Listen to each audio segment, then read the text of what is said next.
Stella Nickell. Ever heard of her? If you have, then you know she's a total piece of shit. If you have not, well, she's a real piece of shit, you guys. Almost straight out the gate, this lady is a hot mess and eventually over time turned pretty cold-blooded. This insidious woman has been featured on a shit ton of television shows like Forensic Files, Snapped, and even 2 episodes of Deadly Women. So let me spill all the tea I know on Mrs. Stella Nickell's bitch ass and what's known as the Seattle, Washington Excedrin murders.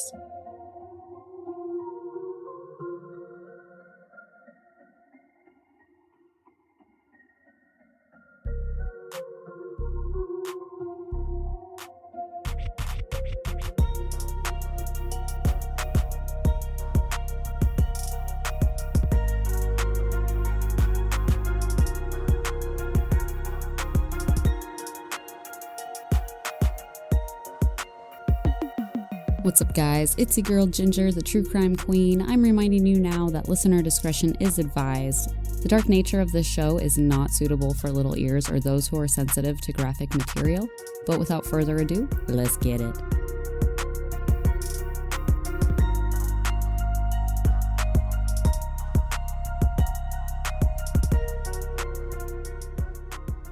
Welcome back, everyone. Today's case is a nice little lesson on why those silver liners on our pain medication from the store is such an absolute must. And obviously, you have probably gathered that they are to prevent assholes from tampering with the stuff that we buy. But back in the 80s, it took a handful of people dying to get those super tamper-proof lids implemented for everything. Today, I'm going to talk about one of those major incidents where innocent people would lose their lives due to the selfish acts of just one person who made us take a closer look at what can happen if those lids were never implemented. Born as Stella Maudine Stevenson in Colton, Oregon back in August 7th of 1943, Stella has always been described as growing up poor, but not much more than that. The only other example of how poor that was that she would often stay the night in different motels with her own not super stable mother. In 1959, at the age of 16, Stella became pregnant and later ended up having a little girl named Cynthia. And I believe that Stella was very much in and out of Cindy's early life, and Cynthia says she too often spent nights in motels with her mother, Stella. At one point even, Stella had taken off to California, leaving the young Cynthia in the care of her grandma, Stella's mother, the one who was also allegedly not such a good mom. I learned that when Stella moved to California, she actually ended up marrying and having another daughter who I haven't seen named. And Stella had a terrible habit of getting herself into trouble with the law. In 1968, she was charged with fraud and ended up serving 6 months in jail for it. The following year, in 1969, Stella would earn herself a child abuse charge from reportedly beating her daughter Cindy with a curtain rod in the face. You know what she had to do for that, though? Just some court-ordered family counseling. And how appropriate, right? Wrong. That is so fucking wrong. About 2 years after that, she is again charged, this time with forgery. At age 31, Stella meets a man named Bruce Nickell, and they actually end up getting married after 2 years of dating. They started out their relationship drinking heavily together until Bruce actually decided to sober up, which really put Stella, who has quite a drinking habit herself, into a bit of a rock and a hard place. She starts complaining that he's, quote, a bore, so she started picking up extra shifts at her job as a security screener for the Seattle-Tacoma International Airport, as well as picked up a new interest in fish and began putting together an aquarium to keep herself busy rather than out bar hopping. Bruce was said to be a heavy machine operator for work, which often incurred headaches after a long day on the job, and as he did almost every single day, Bruce had taken 4 extra-strength Excedrin capsules, stepped out onto his back deck, and collapsed onto the floor. He was immediately rushed to the Bay Harbor Medical Center in Auburn, Washington, and pronounced dead shortly after the arrival on June 5th of 1986. The attending physicians would determine that his varying underlying health conditions likely caused the death of Bruce Nickell, citing emphysema as the official cause of death. He was buried shortly after, and the case would normally lay to rest with him. However, Stella Nickell is a money-hungry bitch, and just days after her husband's death, Stella learned she would not be awarded an additional accidental life payout of $100,000, being that Bruce's death was ruled to be of natural causes. And because $76,000 isn't enough for this butt plug of a woman, she went out and placed 3 more bottles of laced Excedrin back out on random store shelves so that someone would hopefully take one and die and spark the news that there's contaminated medication claiming the lives of innocent people, allowing Stella the avenue to reopen her husband's case and get that shmoney. And this is exactly what got her scheming ass caught up.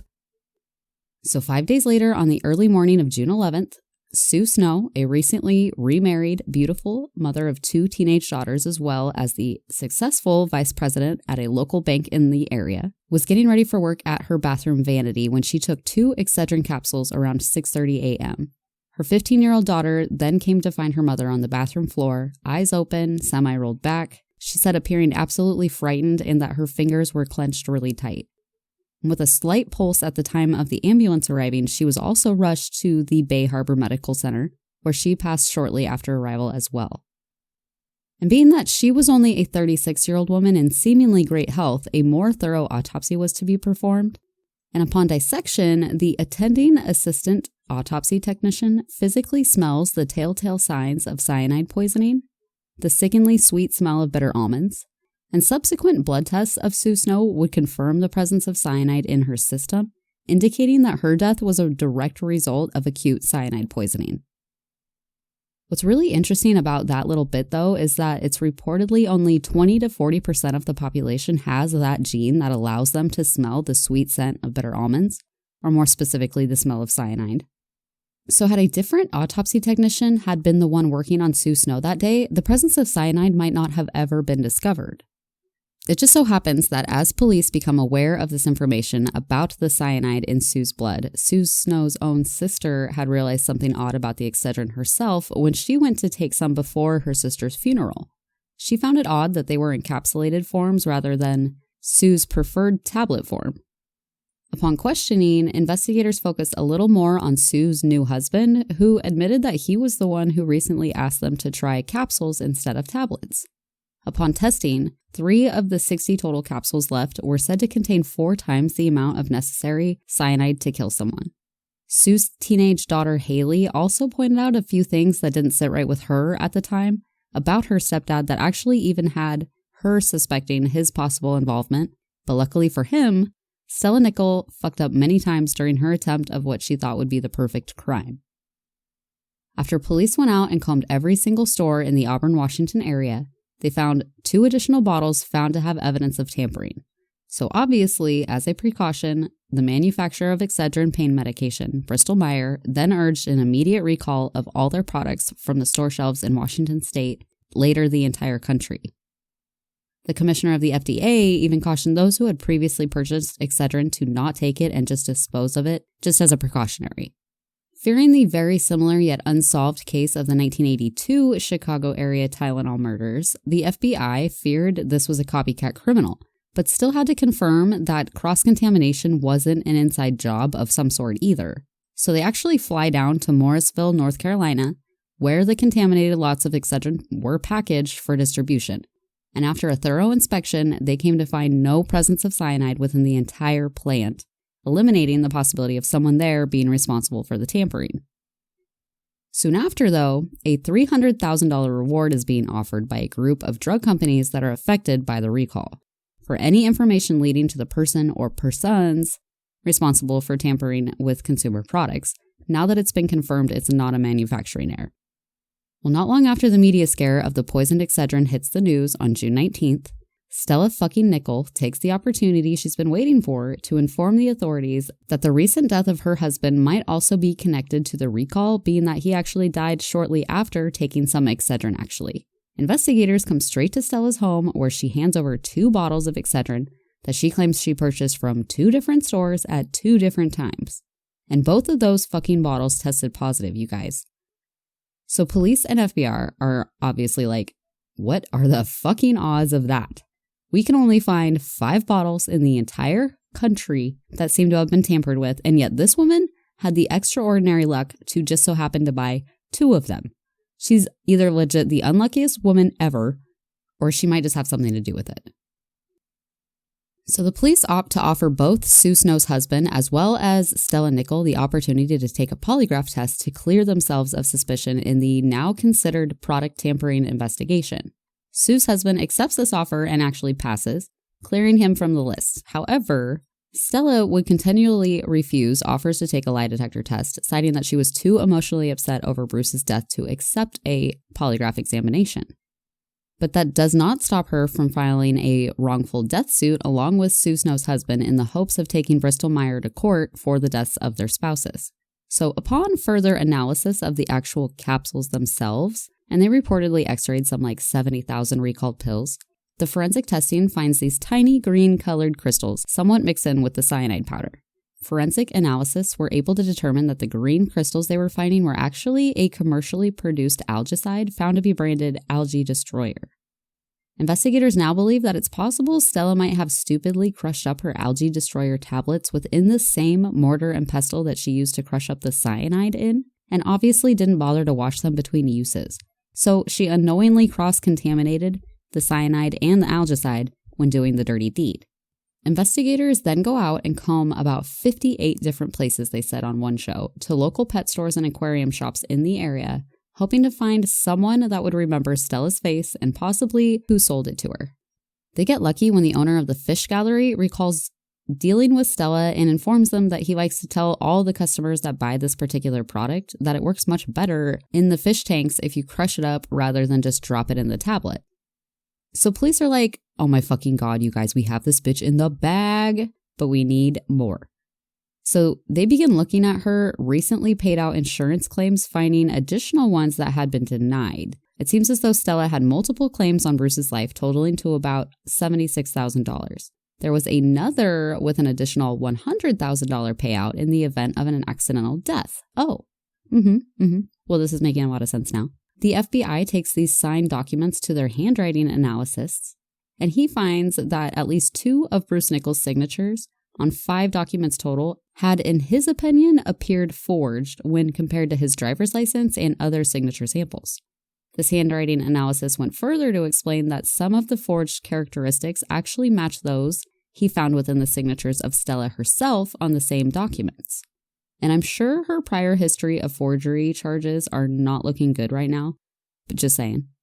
When investigators finally decide to confront Stella with a grip of mounting evidence against her and once again offer her a chance to excuse herself as a suspect by simply taking a polygraph, she finally accepts, and guess what, you guys?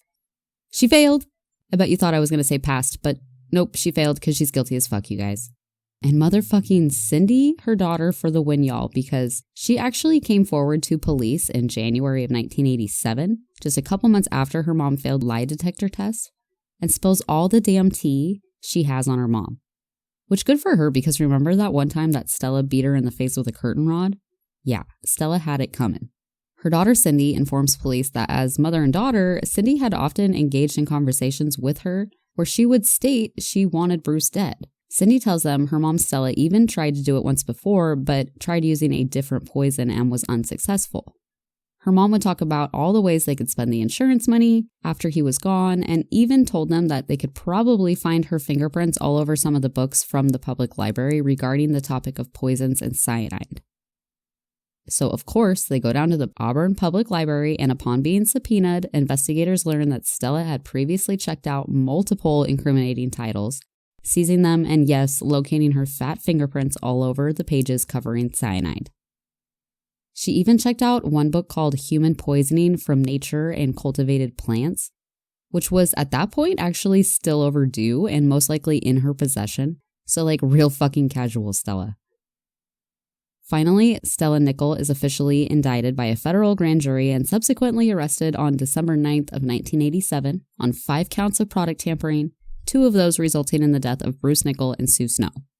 Stella would wait 4 months in federal custody until her trial began in April of 1988, and Stella was found guilty on all 5 counts of product tampering on May 9th after 5 whole days of jury deliberation. A year and a half after her conviction, Stella's lawyers were seeking a mistrial in her case on the grounds of judicial misconduct and jury tampering. It was found that during her original trial, one of the jurors had also previously been a plaintiff in a similar case with Pepperidge Farm when a pill was baked into a cracker. Her lawyers feel as though that information should have been disclosed during the time of jury selection and might have swayed the jury's verdict in any type of way.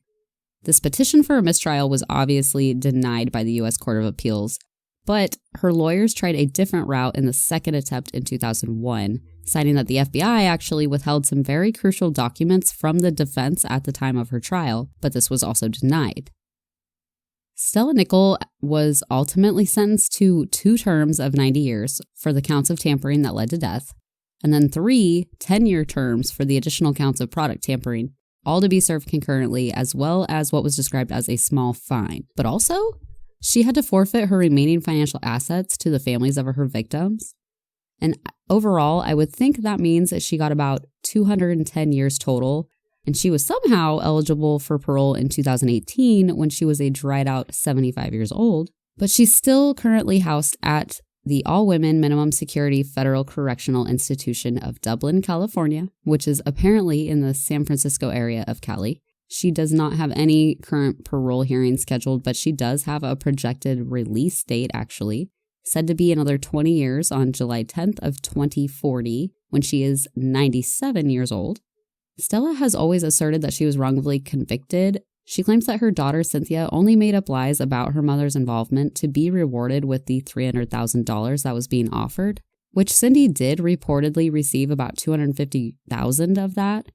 And I'm guessing the other $50,000 went to the fish store owner, but I have absolutely no idea about that. It's just a guess. Interestingly, though, because the crime was handled in the federal courts, Stella could actually be charged specifically by the state of Washington for the deaths of Bruce Nickell and Sue Snow, though they have yet to do so, and really no reason since she's already in there for basically the rest of her life, unless she happens to survive her 97th birthday. But now you know exactly why it's so important to double-check those annoying little silver liners on our medication bottles. Back in 1983, the United States Congress had passed a new regulation known as the Tylenol Bill, which reconsidered the criminal act of consumer product tampering a federal crime. And it was in 1989 that the Food and Drug Administration would publish federal guidelines for manufacturers of consumer products to provide those products in tamper-proof packaging. And that was all in an effort to curb future incidents of copycat criminals. So I'm just going to throw out a little reminder that you can catch me live streaming every Thursday night at 9 p.m. You can bring a drink and come chat with me. Extra points if you bring tacos. And I have 2 quick shout outs real quick to Sandy and Shay. Thank you so much for listening, Sandy. And Shay, thank you so much for the 5-star Apple review. I really, really appreciate it, you guys. I am forever grateful. So all right, everyone, as always, stay safe, lock your damn doors, return your shopping carts. And have a great week, everybody. Make sure to stay safe.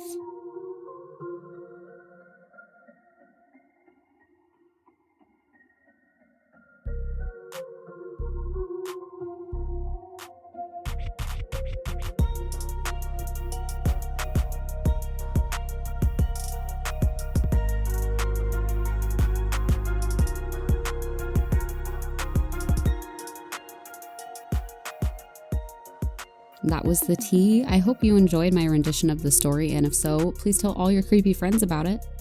You can find the sources I use for the episode in its description. You can find me slinging those memes on Instagram at True Crime Queen. Check them out if you need some laughs after all the dark shit. If you'd like to support the podcast, consider buying me a coffee so I can keep making the killer-ass content. You see what I did there? All right, you guys. Bye.